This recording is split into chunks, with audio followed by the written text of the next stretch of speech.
How's everybody doing, YouTube? Sam's Horror Movies and more back at you guys with another brand new video here, and kind of wanted to talk about some Hollywood stuff today. So if you guys are into that, now I'm gonna go back a little bit farther than this stuff right here, but it all comes back around. So with all that said, guys, drop me a like, leave a comment with your thoughts. I'm gonna hit you guys with some crazy information here. All right, guys. First, I want to start off by explaining. I'm kind of into the late 60s scene when it comes to the Hollywood thing, and I'll tell you why. It's like most of the stuff that I'm into, it's family related stuff that, I picked up from my dad or, older adults around me at the time. And my dad was always talking about like all the girls out there in San Francisco and, all that he wanted to go out and see. I remember my dad and his brother got an old beat up car and drove from Iowa to California, back in the day. I think Dad just cared about the girls. I don't really think he was like, Dad wasn't really a hippie, and that goes into kind of my take here. So with that as a context, Hollywood in the late 60s. Let me tell you guys, I'm going to leave a link in the description below. I want you guys, if you haven't seen it, to check it out. Even if you have seen it, it's worth a second watch just because it's so crazy. All right, there's a thing, and it's called Mondo Hollywood, and I'm going to leave it in the description below because, again, some of the things I'm going to say here might sound crazy and might sound hard to believe. But if you watch Mondo Hollywood, and a lot of people say, well, those Mondo movies, they were staged. Well, I watched an interview with the guy who directed it. He let everybody in those scenes choose what they did and said in those scenes. So I got it from the guy. I'm not going to question the director on that. Like, you can find him on the internet too. His name escapes me at the moment, but Robert something. But anyway, the point is, he let everybody choose their own scenes and what they said and what they did. So that is our basis. I'm going to give you guys, and if you guys want to check that video out, I'm not really going to go into Mondo Hollywood. It's crazy, man. Like, just some of the, okay, I'll give you the guys first thing here. Go-go dancing, all right? Not a big go-go dancing fan. Now, I hear a lot of older folks here on the internet say, oh, I've never done anything cringy and embarrassing and recorded it like all the kids today do. I suggest you guys go to that link that I told you about. I was going to put in the description, and I want you to go look in that, and they have go-go dancing in there. I want you to look at it and look at it really close because it looks like somebody having a full body seizure. All right, like, okay, you know that Snoop Dogg lyric, "Wave your hands in the air like you just don't care." He was talking about go-go dancing. Okay, so anyway, not a big go-go dancing fan. If I had interest in a girl and I seen her go-go dancing, it would break off right there. We're done. We're through here. That's the first thing. Second thing, I've realized that watching Mondo Hollywood and stuff like it, that I'm not a hippie. Now, I might have had some longer hair when I was younger, and I might have done my share of partying in my day. Those two things do not a hippie make, okay? Because I'll tell you, I look at this and it looks cheap. It looks tawdry.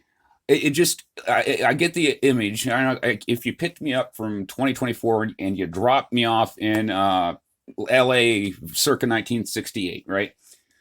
The first hippie to come up to me talking that peace and love and all that kind of stuff is going to get smacked in the mouth. All right, like that's just where it's at. I got no patience or tolerance for it.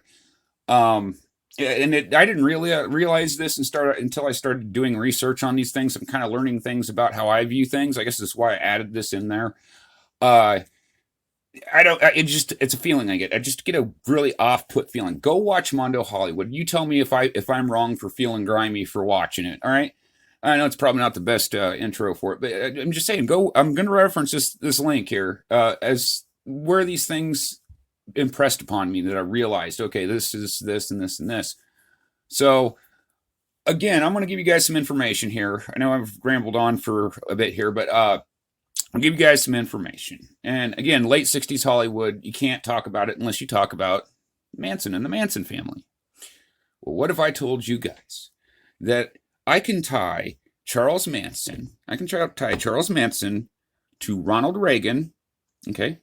The 22 buntline special that Tex had at the Tate LaBianca murders, there were only 2,700 of those guns made. I think they were made in the late 50s. They were like, it was pretty much a prop gun for like a Western. And Ronald Reagan used to act in Westerns, and as anyone who's spent 5 minutes watching any videos about Charles Manson knows, that Spahn Ranch used to be a film set where they would shoot Westerns. So Apparently, Ronald Reagan had this gun on a set of a Western, and Randy Starr, one of the guys that worked at Spahn Ranch, he gave it to Randy Starr, who then later turned around and traded this gun to Charles Manson. Ergo, Charles Manson got the 22 Buntline originally from Ronald Reagan. Now, there's all kinds of evidence out there. There's Ronald Reagan used to have a acreage out just outside of Death Valley. And there was a flagpole there. And at the base of that flagpole, you got the concrete where you set the flag, right? And in that concrete is 2 impressions of a Buntline 22 Special. Okay? Only 2,700 of those made. Dumbest gun to ever choose to go commit a murder with. I don't even believe that was a murder weapon, but that's a different video. I could make just a video on that 22 Buntline Special. So I'm giving you that out there. I can tie Manson to Reagan there. Now, I can also tie Manson to Elvis, because Manson, out of his own admission, who's been interviewed about it, said that he has been to Elvis Presley's mansion. Not only was he at Elvis Presley's mansion, do you know who he said he met at Elvis Presley's mansion? Sharon Tate. Everybody knows everybody. Everybody is, there's 6 degrees of separation from everybody in Hollywood. Everybody knows everybody else. You know, it was back then. I don't know so much about now. They're kind of more closed about stuff, but back then, okay, it was different. So, and then I can tie Elvis to Ronald Reagan. Ronald Reagan, before he became president, actually had an astrological advisor. Now, of course, when you get elected president of the United States, you can't have an astrological advisor. You got to be a Christian. So he let his astrological advisor go, who then went and was hired by Elvis Presley. So like I said, guys, you'll find all kinds of weird connections and stuff like that out in Hollywood back then. I don't know how much to put into all of that, but there's a whole lot more that goes into it than that. There's a lot of military involved. The military is very active. Frank Zappa came from a military family. I have more in common with Jerry Garcia and Frank Zappa and then the people that were listening to his music. It's just the way it is, guys. And I kind of find it funny that all these musicians all went to the same area at the same time. They all come from, some of them had high up military intelligence connections there. So there's a whole lot that goes into it. There's a whole lot of people at that scene at that time. But the point I'm trying to get to is Hollywood's a crazy place, guys. And I go back to Kenneth Anger. And if you guys haven't watched any of his stuff, Kenneth Anger once was quoted as saying, "Cinema is evil." He grew up in LA, you know, before the 60s. You know, he was like a kid back in the 30s and 40s. And he clipped newspaper articles out about all the bad stuff. Like, these people, these stars, they'd live in a posh mansion and they'd have, you know, everything, every convenience known to man, and they'd be dead at 34. Okay, guys, too much too quick. I keep going to that, back to that premise, too much too quick. It's the downfalls, that in the pitfalls of Hollywood, the people, they get caught up in the glitz and the glamour, and they don't see the pitfalls there. So that's kind of what I try to study about and learn about.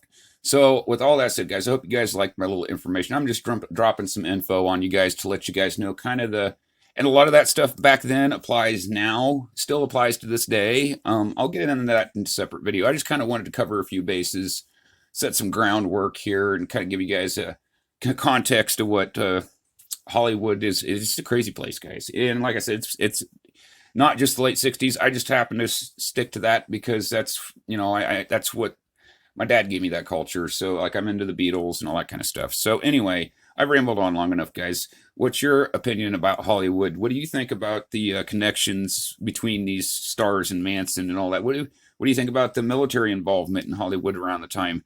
Let me know in the comments section down below, guys. Until next video, give every day your best and leave the results to God. Peace.